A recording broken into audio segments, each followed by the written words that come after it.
guys, welcome to episode 30 of Two Pesewas. Hi. If you're joining us on YouTube, you can see we've adjusted the setup somewhat. Yeah. I hope that it doesn't affect the audio for our podcast listeners. So if it does, please send us a little message and see. I hope it's going to be about the same. We're still tweaking the situation. Exactly. So we hope this works out. Okay, so shall we jump into it? Yes, let's do that. So in the news, in Kenya, some brands of maize flour were taken off the supermarket because they had high amounts of harmful toxins in them, and aflatoxin specifically. And Kenyans typically use maize for ugali, which is basically like maize and flour. If you're ever, and you know a wakula, it's pretty similar to that. They use maize flour as well for, I think, githeri, they call it maize and beans cooked together. So they use maize quite a bit. Now, aflatoxins are naturally but harmful toxins produced by the fungi Aspergillum flavus and Aspergillum parasiticus. Now, I know. So they're common in warm and humid environments, and the mold can be found in decaying vegetation and basically decaying vegetation. Now, aflatoxins invade crops, so it becomes a problem for us. And poor storage can also increase the probability of aflatoxins occurring. Now, the problem with aflatoxins is that they are thought to be carcinogens. So I see. Yes. It's a serious thing, actually. Specifically, liver carcinogens and kidney. So the thing is, apart from maize, they can also occur in sorghum, groundnuts, basically your cereals and legumes. They can affect those tiger nuts as well. And the thing is that aflatoxins are not just a grain problem. When you feed your livestock with grains or grains that are infected with aflatoxins, it can get into the milk, it can get into the egg, it can get into the meat. So it really is a huge problem. I can totally see someone saying, okay, this grain is spoiled, so we can't sell it for people, but we can definitely use it to feed the cows kind of thing. Exactly. Right. Meanwhile, it's still causing harm. Right. Now, aflatoxins worldwide, they affect about 4.5 billion people. And half of the time, people are not even aware that it's affecting That's like half the world. It's a big issue, right? And it can also cause economic burden because apparently 25% of the world's crops are destroyed due to aflatoxins. 25%. So we're not even being food efficient. No, listen, it's a problem. It's a problem. Now, in human beings, foods containing aflatoxins can cause stunting in children. 35% of stunting in children in sub-Saharan Africa is caused by aflatoxins. Why have we never heard about this before? It's a big news. I remember a while back there was a news article. I think it was in Ghana on our maize being very high in aflatoxin, but then somehow that news just because I'm sure somebody didn't break this down. They're like aflatoxin. You're like, okay, and then exactly. Good Lord. So that's children. In men, aflatoxins can cause high sterility. I feel like if they had hit on this point, people would be like, oh gosh, we need to do something about it. Yeah. And then in women as well, it can cause reproductive health issues. Wow. This like aflatoxin, as you can tell, aflatoxin is a huge problem. Yeah. It's a huge problem.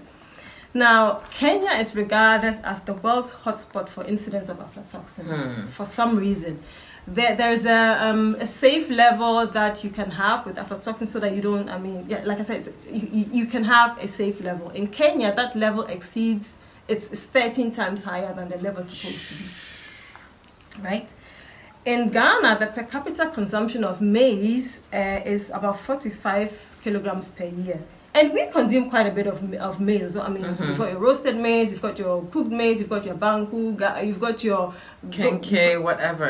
There's a lot of it, granules, all that kind of thing.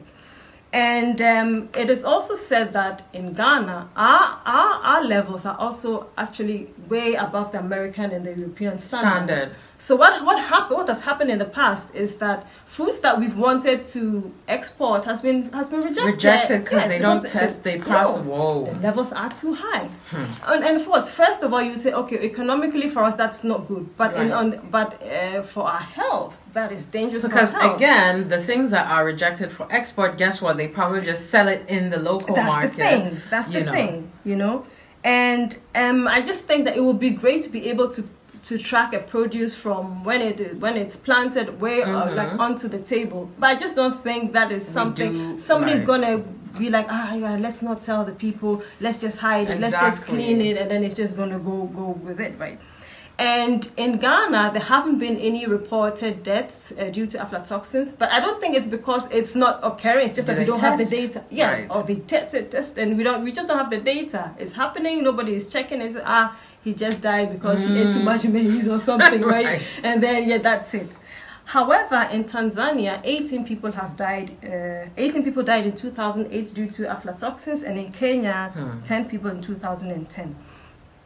Now, to help alleviate these aflatoxins, it's necessary to practice good, proper sorting techniques, distribution, like everything in the supply chain needs to be regulated properly so that this doesn't happen. And as a consumer, there's only so much you can do. Some of these things, you cannot see them with your eyes. So if, let's say, there's visible mold, and the seller or the farmer says, let me just wipe it real quick and sell it, there's no way of you knowing. So the one thing that people say you can do is to vary your dietary intake. But then again, a lot of us carb, and it's going to be difficult. Tell somebody that they shouldn't have banku for a week and see what happens. And it's like, we're going to riot. Exactly.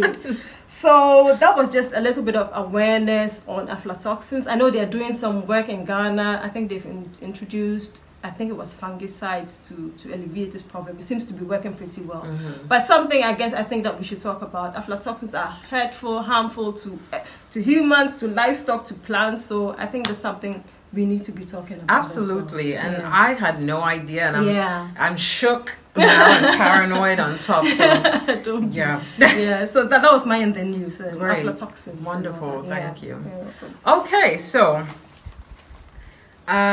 my in the news is regarding the imminent return of Ghana Airways. So early in November, Boeing announced a MOU with the Ghana government to supply 3 787 Dreamliners worth $887 million, which will be the core fleet for the relaunch of the airline. So the Minister of Aviation, Kofi Ada, said the 787 Dreamliner, quote, gives us an efficient machine to relaunch a regional network and eventually serve international destinations in the future. Now, the interesting thing about this is that Ghana also signed an MOU with Ethiopian Airlines, which is Africa's largest carrier. And they are going to be assisting and partnering with Ghana in order to actually run the airline. So Ethiopian Airlines apparently has this is what they do. They currently partner and run Air Malawi, Air Zambia, and a number of national carriers. I didn't know this. Right, because apparently they're the most established, and also again they're the largest. And so then according to Africa Couriers, Ghana is not expected to own more than 10% of this new airline. Can you imagine? And will probably only get at most 2 seats on the board. So, yes. Now, Ghana Airways famously went bust in 2004. And I'm laughing because I know somebody who was actually caught. He was supposed to be flying back on Ghana Airways and they suspended the thing. And it was just hell, right? So, they got fined by the FAA.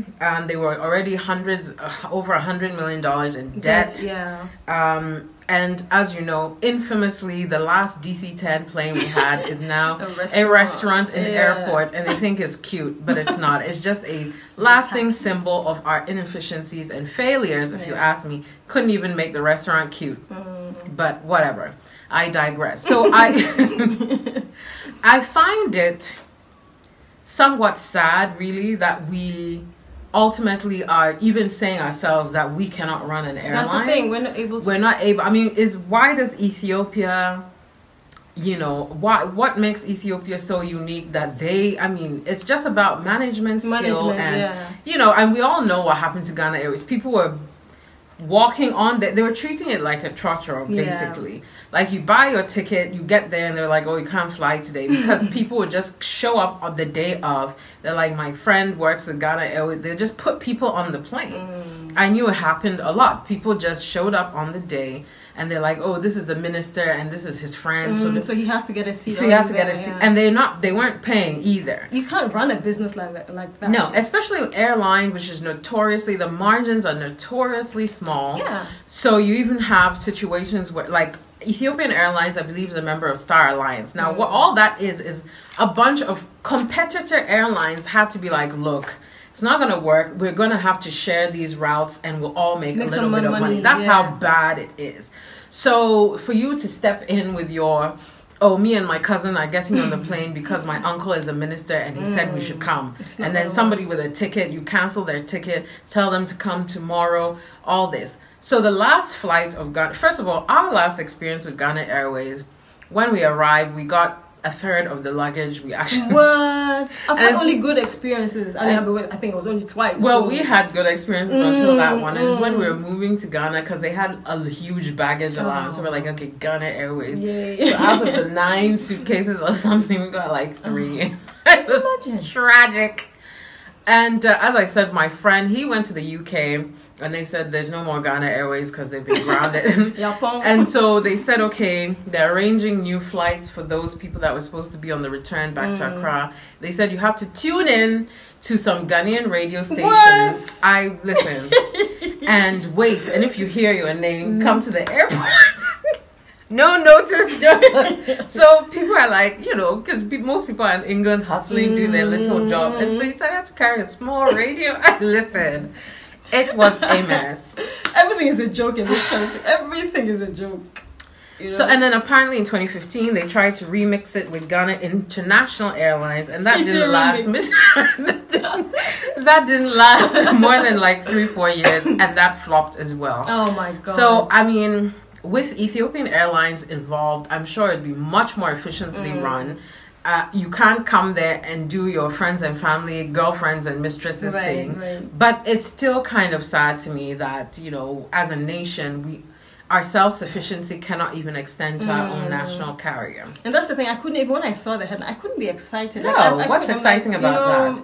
It might as well be anybody if it's only 10%. Is it just because it's going to have Ghana on it? Probably. It's a pity, really. It's a pity. Wow.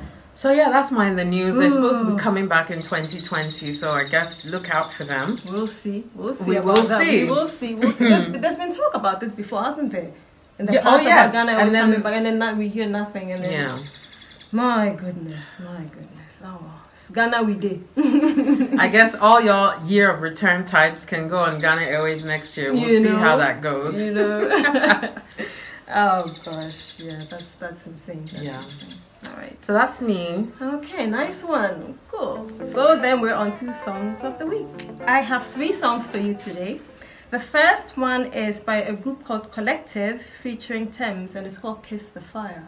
I don't know them. I know Thames. I remember I featured a song of her first song, actually. Right. And I see she's slightly popping these days. Yeah, so she good is, for her. She is, actually. Maybe we should take credit. Look at you on Look at you. So the Collective is a group of Nigerians who came together to make music. They've got the producers, Icon and Kid Connect, singers Fumbi and Camidoh. Oh, Fumbi is in there. Yeah. Rapper Po, rap duo Show Them Camp, and producer and guitarist NC. Now, the group was formed in 2015, and their debut LP was called The Collective. And Kiss the Fire is off of their second project called Love, Create, Repeat. The album is really, really good. I mean, with the names you mentioned, I know. I have to check that out. So I listened to Kiss the Fire, and then I went on to the next song. And I'm listening to the song, and I'm like, this sounds so much like Fumbi. So then I go and do like my research on the Collective. Okay, actually, there's Fumbi in there. So that's quite nice.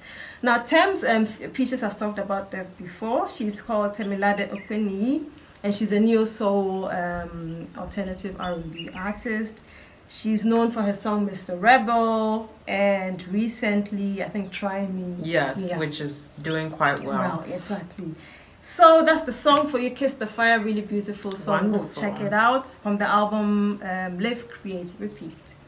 The second song that I have for you is from Camidoh, and it features Darko Vibes, and the song's called Lover. I'm not sure that you've heard it. Camidoh, Lover. I think I have. You probably have. I think I have. So Camidoh, called Raphael Camidoh Kofi Atachi, is an Afropop R&B singer. He's born in Aflao, and he's made a beautiful, beautiful song with Darko Vibes. It's the one which has something from my lover, Ferrari from my lover. That one, yeah. It's a pretty good song. I heard it once. I was like, this song is pretty funny as well. Like, what's all this work play and all these things in the song? So Darko Vibes, I guess, is also pretty well known in Ghana. Yeah, if you know, if from the Mem, you know, either you know the Mem gang, I was just going to multiple features with Joey B, etc., etc. That's it. So it's a beautiful song, Lover, Camidoh featuring Darko Vibes. Go check it out. And the third song I have for you is a song I heard while I was going somewhere with you, actually. Sauti Soul featuring Patoranking. Melanin is such a beautiful song. And there's a little backstory to this song, because it was the day we were going to an event. The event had been cancelled. We didn't know about it. And then day. I know, and I was just, so this song sort of won't mention names, won't be messy, and call out organizations. But yeah. So this song sort of saved my day, to be honest. It was just so beautiful. We've already talked about Sauti Soul on this podcast. They're pretty great, from Kenya. Patoranking as well, he's pretty well known. I don't think I have to repeat it, but you go check out the song Melanin. Check out the video as well. Yes, it's so beautiful. Yes. I'm surprised that this song is pretty old. It's not new. It's it's like song. 2 years. Yeah. Maybe, so something. when I heard it, I was like, how come I haven't heard this song? Actually, it's brilliant. Oh, it's brilliant. Lovely. Video, really it's like chef's kiss. Very beautiful. So those are my 3 songs: Collective featuring Thames, Kiss the Fire; Camidoh featuring Darko Vibes, Lover; and Sauti Soul featuring Patoranking, Melanin. Awesome. Okay, so I also have 3 songs this week. The first one is called King, and it's by a new artist called Fireboy DML. Okay. So Fireboy DML's real name is Adedamola Adefolahan, and he's 23 years old. He's from Ogun State, and he's, as I said, pretty new. He just got signed to YBNL in 2018. YBNL famously being the label on which Olamide is signed. And he gained mainstream recognition for his song Jealous, which came out earlier this year in 2019. It's quite well known. You might not think you know it, but if you play it, you're like, I know this song. Yeah. And he's followed that up with another song again called King, and I absolutely love it. Nigeria, there's quite a lot of new dynamic artists like Thames, Joe Boy, Fire DML. They make some good music. Exactly. Like there's a whole, should we call them a new guard coming up, and I really love to see it. And this song is absolutely beautiful. Keep an eye out for him. I have a feeling he's going places. And so first song is called King by Fireboy DML. And the second song is I'm smiling already. Why are you smiling so hard? It's by Kirani Ayat. Oh yeah, we love Ayat here. And featuring Sarkodie, and it's called Mariama. You know what? I was going to. I was going to do that song, and then I just changed it suddenly. So that's good. So I know I've talked about Ayat on here a few times. Like I said, he's my personal person, and he has great music. His Zamani EP came out in 2017. He released another EP earlier this year called Her Vibe Is Right, and this came out sometime in August, I think. Yeah. So, Afrofusion artist from Medina, makes really good, interesting, different kind of music, dope visuals, go check him out. And this song is called Mariama, and it's basically a love song, dedicated to his bae. And if you ever want to hear Sarkodie rapping in Hausa, check it out. So it's a lovely song. It is. It really is. It is. Really is lovely. I found myself listening to it like, and I'm like, Come on, really. Come You were on, literally you know? there when they were making this song, and now you're acting like You don't know. So, and that's how good it is. Like, I'm not tired of it, and I've heard it so many times. Yeah, so. same here. It's a really good song. So that's my second song, Mariama by Kirani Ayat featuring Sarkodie, who again I don't even need to get back into because you know everybody Sarkodie. knows Sarkodie. Exactly. And then my last song is by Dave featuring Burna Boy, and it's called Location. Oh yeah, I know that one. And I'm absolutely obsessed with this song. It's such a summer vibe, you know, and I'm sure you'll be hearing it all over the place this December. So Dave, aka Santan Dave's real name is David Omoregi, and he's a British artist, like rapper, singer of Nigerian descent. And he's had a number of successful EPs, and in 2018, he's known for songs such as Thiago Silva. In 2017, he won a Mobo for Best Newcomer. Right. In 2018, he won an Ivor Novello, which is a songwriting award, for Best Contemporary Song. The song was called Question Time. And then his new album dropped in March of this year and debuted at #1, which was the biggest first week streams for a rap artist. So he's having a moment. That album is called Psychodrama, and this song is a single off of that album, Location, and it's just vibes. That's all I can say. Yeah, that's how I can describe it. It is. So those are my 3 songs: Fireboy, DML, King, Kirani Ayat featuring Sarkodie, Mariama, and Dave featuring Burna Boy, who again, no background needed there. He is having the biggest year ever for any African artist. I think he's finally eclipsed D'banj, I would say. Yes. I would say so too, yeah. And he's everywhere right now. Also Grammy nominated. Hey, what's up? Congratulations. So yeah, those are my 3 songs. And Yeah, good. So I've got some new songs for you to check out. Yes. Maybe, new, old, you just go check them out. I know. Also, the playlist is coming. You know, last year we did a playlist. We'll be doing a playlist at the end of season 3 as well. So all these jams will be on there. So. Yep, good stuff. Okay, so we're on to What the F. You people seem to really love What the F. I tell you. So we try to get you the best. So in weird news, a guy called Dick Stevenson, aka Captain Dick, a legendary Canadian bartender, has died. Now that in itself is not the What the F. But the What the F is that he is the known inventor of the sourdough cocktail. Sourdough. I hope this is not literal. Oh, well, maybe it is. Now, the sourdough cocktail is a shot of Canadian whiskey and a well-preserved human toe. So now this cocktail I'm even seems sad. I'm sad. We're hoping for something different, eh? Yeah, no. Now, this cocktail seems to be quite popular because apparently about 90,000 people have trekked to the bar to try it, to taste it. And when you do drink it, apparently there's an unbreakable rule which says you could drink it fast, you could drink it slow, but the lips have got to touch the toe. So there's even a little rhyme to go. Oh my God! No, the caucasity of it all. It gets even more bizarre. So when Captain Dick died, he put in his will that he wants all of his toes, all the 10, to be donated to the bar.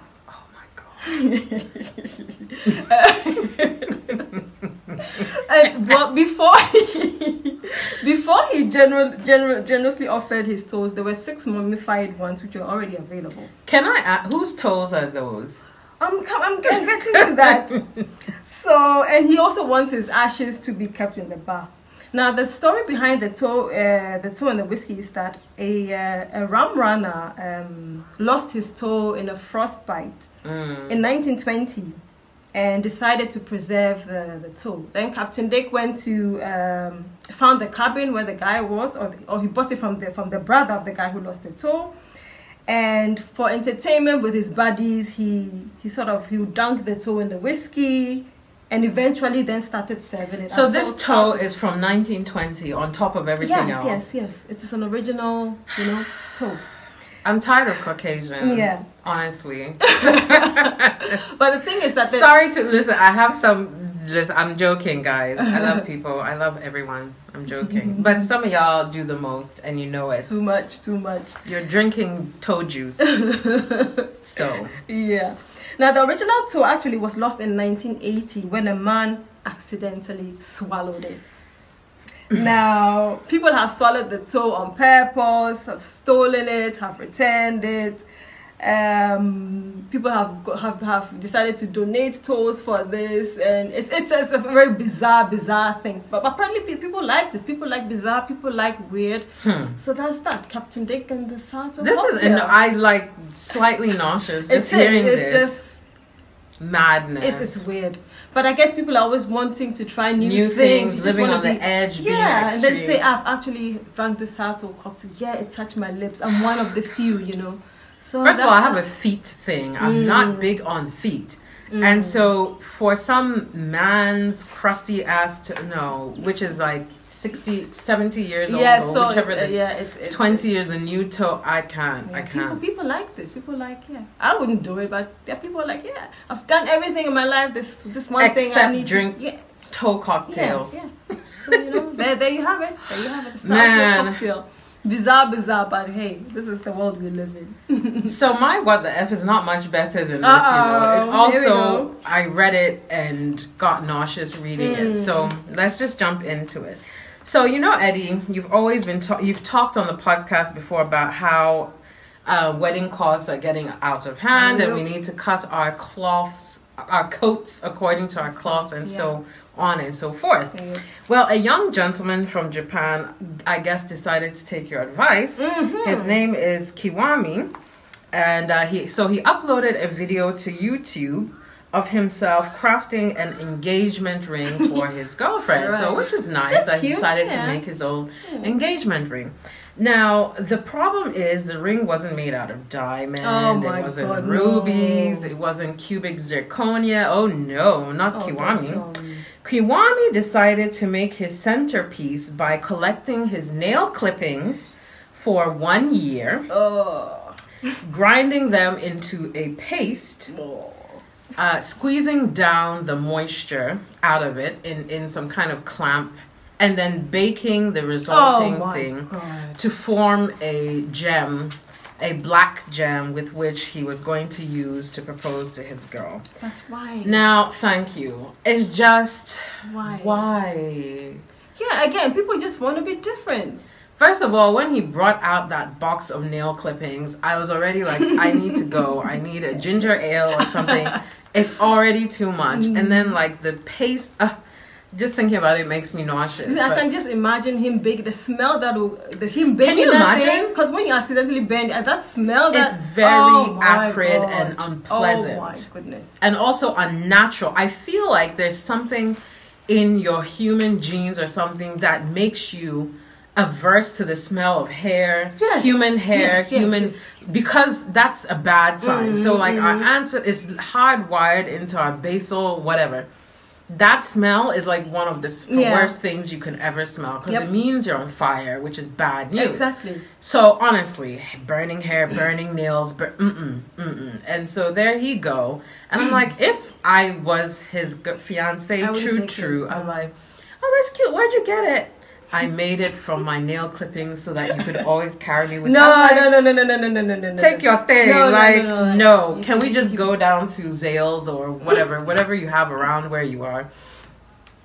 Or like, I don't know, let it be a costume ring from Mr. Price. I don't care because this is not. I'm not wearing your toenail clippings. I'm sorry. That is not cute. I guess the thought counts, but but no. This time it does. Did it look nice? Did you see it? Yes, I did. It looked like a black stone.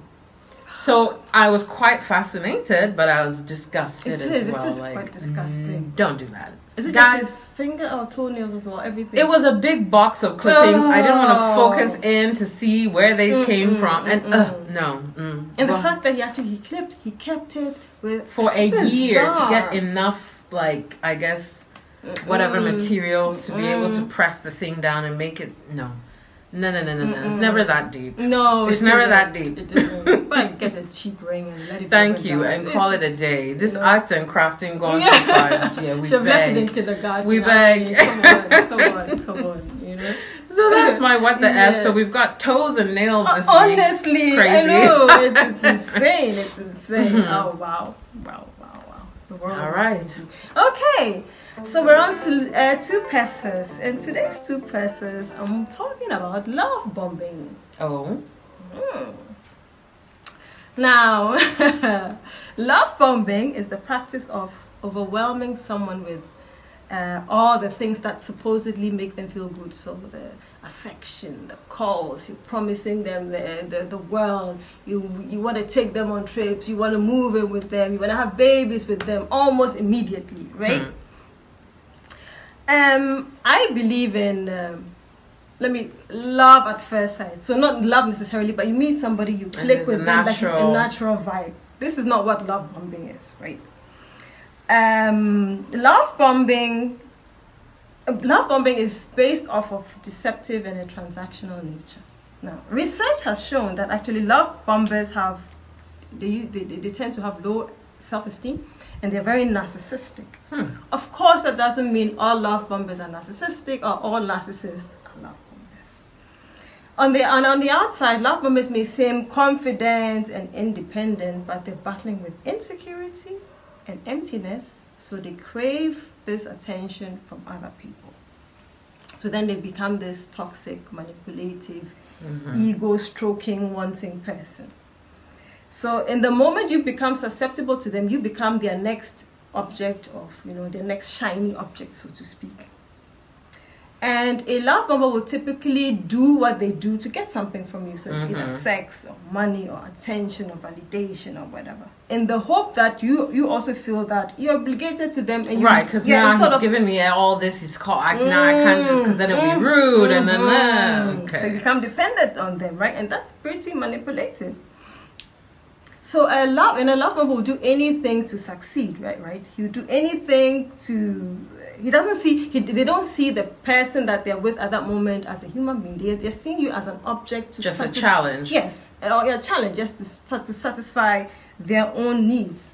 So you get into a relationship with that person, and I tell you, it will not last. It's not bound to last because it's not based on anything solid.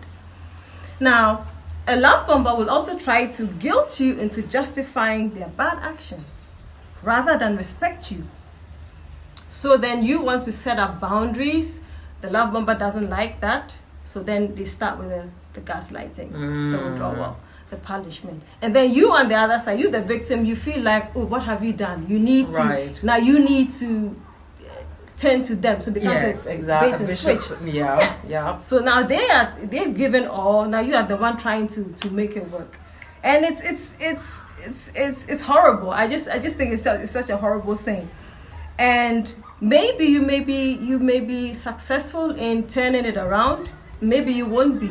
And you may also find out that maybe you've been cheated on, you've been two-timed all along, or he's moving on to the next person. He or she's moving on to the next person.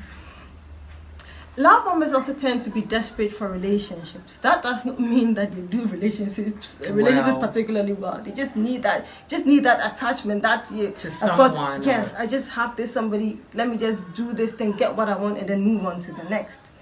Now the thing is, mature and healthy adults know that relationships take time. Like you can like somebody, but building something actually takes time. There's no way you'd want to rush it. So when somebody is trying to rush it too much, they're like, I love you, let's move in, let's get married. What you free next week? You're like, and in the moment you might think it feels good, but after a while you watch too many movies. I know. And you're like, actually this is not healthy. It's weird. It is very weird. And people like that typically don't tend to be good partners because they're jumping from one place to another. They've gotten what they want. It's getting boring. Thrill is it's gone. Yeah, so they're on to the next. So to summarize, love bombers to be honest, they are liars who are just interested in themselves. They're not out for you. They might shower you with all sorts of things, but at some point it's going to be done with, and they're going to move on to the next. And so that's that for love bombers. If you've been love bombed, you would know. And don't be one either. Yeah, don't. If you notice the signs, you know what to do. Exactly. You know what to do. And that's me and love bombing. All right. Okay, so my two Pesewas this week is, like I said, it's right there in the title. We talk about hot button issues. So I decided to talk about one this week. And it's, I hope that some people out there don't just hear this and then tune out immediately, because what I'm going to say, I feel, needs to be discussed in detail. Is it controversial? And, yes, to some people. Right. Okay, so my 2 pesos this week is men are trash. A continuation from last week. So, okay. So, sometime last week when I was talking about the student in Atlanta who got killed by her roommate and the roommate's boyfriend, I had said in my sort of opening section how men continue to be trash, and then Perry, our camera guy, was not very happy with me. And so afterwards we had a brief discussion about it. And what I realized is that people, and I would say people generally, men specifically, misunderstand what men are trash is all about, right? Because usually when I'm like, okay, men are trash, la la la, the knee-jerk reaction is to say, well, women are evil too, right? I'm like, okay, what, like, give me an example. And then they'll talk about how, oh, I had this girlfriend, I loved her so much, and I was doing everything for her, and she cheated on me. Or, you know, I had this girl who I was buying things for, and I found out that she had a sugar, like something along those lines. And I'm like,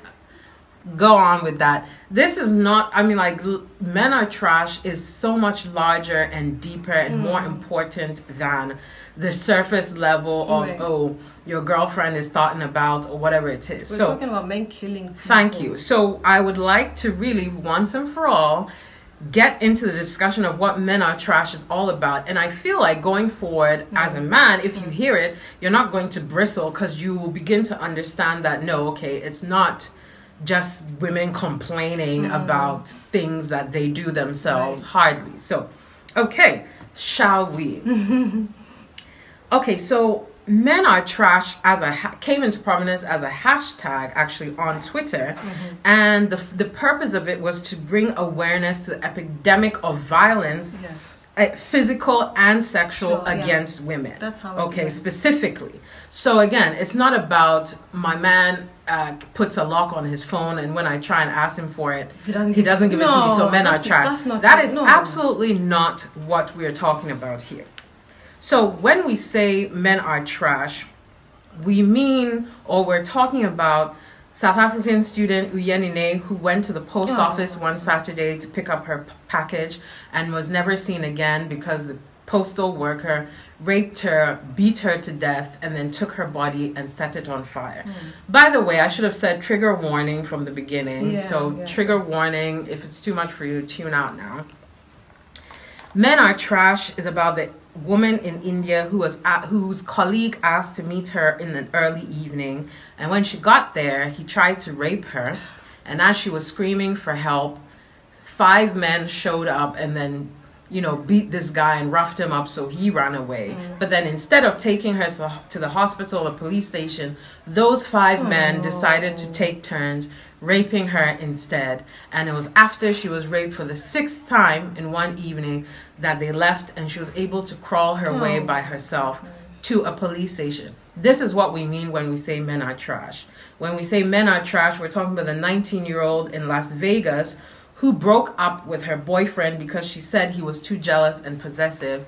So he drove over to where she was, shot her twice, and then raped her as she was lying there bleeding to death and left her there. Or, the man who, again in the States, who said that he would go to the mall to pick up women, and because he wasn't successful, he got upset. So as he was in the mall, he went and grabbed a 5-year-old child from his parents and then threw the boy over the balcony 3 stories down. Luckily, that child survived, but again, his motivation was because he was getting rejected by women. So, again, the stories are infinite. There are too many, to be honest. And recently, there was a university student was killed by a guy because he was catcalling her, and she wouldn't. And yes. And so he killed her. Yes. Why? So, and before I continue, this is what I want you to think of. When I'm telling these stories, please your equivalences do not work. I have never heard not even one instance of a woman catcalling a man, and because he didn't mind her, she shot him. It does not happen. Like, we can let us not even try and but some like, no. In this case, it's very, very clear what is going on. Like I said, the fact of the matter is, extreme violence of any kind on any part of the globe is perpetrated overwhelmingly by men. This is not something where you can question at this point. And when I say overwhelmingly, I want to say at least 80% to 20%, if that. Okay? And to be honest, just to cut you off, if a guy said women are trash, I wouldn't feel, like, to be honest, I wouldn't feel offended. I'd probably say some. Yeah, and I said, if I know I'm not trash, why would that comment, like, bother me? Why would it bother me? Exactly. It wouldn't. It really wouldn't. So, you know. So, whatever statistic you choose and wherever you choose it from, you will find a litany of male all-stars, whether it's rape, pedophilia, armed robbery, petty theft, murder, white-collar crime, government crime, corruption, serial killers, war criminal, whatever you pick, whatever crime, you will find that it is overwhelmingly men. Now, to be Ghana specific, I looked up some statistics. The male prison population of Ghana is 13,203. Would you like to take a gander at what the female prison population is? Well, I will tell you. 152. Can you imagine? So earlier on, I said 80%. This is 99 point something percent of all male criminals in prison in this country are male. 99. It's not even, like I said, it's not even close. So again, please, when we are talking about men being trash, do not jump in, especially if you don't know the context in which we're having this conversation. You know what I mean? Also, some of you are the whole not all men thing. Listen, again, if we're talking about statistics that are 99% to less than 1%, I feel no obligation at this point to add the some men. This is like when people are like, Black Lives Matter, and those all lives matter would jump in and say, no, all lives matter. No, but right now, we are talking about Black lives. So in this instance, right now, we are talking about men and their trash behavior on a global scale. We're not talking about specific men. We're not talking about, men cheat. No, it's much, much larger than that. And from where we're speaking, there's no equivalence to be made. This is not but women are evil too scenario in this specific situation. So, and the thing is, there are lots of men who like I said, not all men. It's inherent. Not all men are trash at all.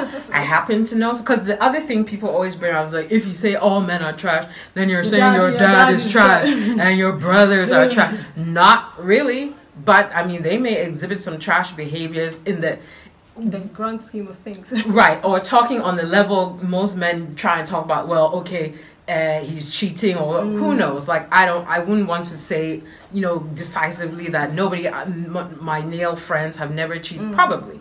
But I know they're not rapists. I know they're not murderers. I know they're not sexually violating women and harassing them in the streets. And again, this is what we're referring to. So, and plus, besides, the first person that made me aware that men are trash was a man. It was my older brother, my dad. They're the ones that are like, don't go. They're always, who is that man? Because they know. Why are they saying that? Like, men out there, more than anyone else that your compatriots are trash. That's why you don't like it when you see men around your sisters, your cousins, your mom, etc. So let's just be real here, be frank, do away with your knee-jerk reactionary whatever, your ego and whatever, because this issue needs to be addressed, and women are not in a position to do it. It is only men who can check other men. And I know that a lot of you out there, even the ones, if you're not trash yourself, people who are trash, the people you would never allow your female friend or sister to get in a car with. Everybody knows guys like this, because exactly what they're about. So, we need to be in a position where we can talk about this openly without people just fighting back about it, pushing back. And so we need to get to a point where we can actually do something. And like I said, women are not in the position to check men. We don't have the physical strength, really, and the societal sort of acceptance about these things. Like, we get into rape culture, yada, yada, yada. Because what we do, the guys are not even listening to us. They don't listen. I'm sure this might rant here. Some like, oh, look at this one, just talking by heart, blah, blah, blah. But like I said, you go look yourself. Pick a statistic, pick a crime, and see for yourself. This is the fact of the matter. And we need you guys' help with this. So don't just tune out when we're saying men are trash. Ask, why are you saying this? What are you actually talking about? And talk to your friends and find out what they're doing. And see what your female friends are going through. You can't even walk down the street and feel safe. And you're talking about, but women cheat too. Who told you this is... If we're all that men are trash was about was just cheating. That wouldn't be the issue. That would be a cakewalk. We're talking about women are dying, being killed horrifically every day. I think in India they said there's a rape every 15 minutes. Please, you cannot make an argument that men are getting raped every 15 minutes. You can't. And even when men are being violated, who is it that's violating them overwhelmingly? Other men. So the bottom line is, men are the problem. Men are a problem. And if you are not amongst these problematic men, then please do not be passive about it. Please be active. Say something. Do something. We need help. So please help us and destigmatize. The bro code thing needs to end, because again, women are dying. And that's my 2 pence. I don't know. I feel so strongly about this, and I'm so passionate and I'm so frustrated. And because there's always something in the news. It's getting too much. You scroll and you're just like, I can't do it. There was a time in South Africa a couple of weeks ago or something. It was just all about, and this one has killed there because they tried to leave, and this and that. It's too much. It's really too much. There's just simply no similar epidemic of men being killed in their numbers because somebody tried to talk to them or somebody tried to leave a relationship. So no, and if there is, 90-1 is not something that you can start making equivalences about. Please. So I'm even out of breath. It's too much. I hope you guys didn't tune on and actually listen. Hope. Thank you. This is important. This is important. And we're not irrational. We're not. We're like, oh, you're angry. Well, even if we are, we have a right to be angry.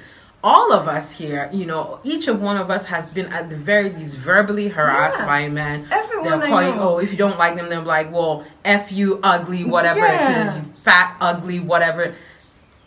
I mean, these things, and that's just the best case scenario. So I need guys out there to check other guys and start being more aware and helping, I guess. I don't even know what to say. Help us. It's insane. I just can't. And we keep talking about this all the... I don't know. So anyway, that was a bit of an intense way to sign off. We need to talk about these things, so it is what it is. Okay, so I guess that's a wrap. That's that. We hope you enjoyed. Hope you enjoyed it. Hope you processed. Hope I didn't overwhelm you too much at the end there. And we'll see you next week. Yeah, we will. Bye. All right, bye.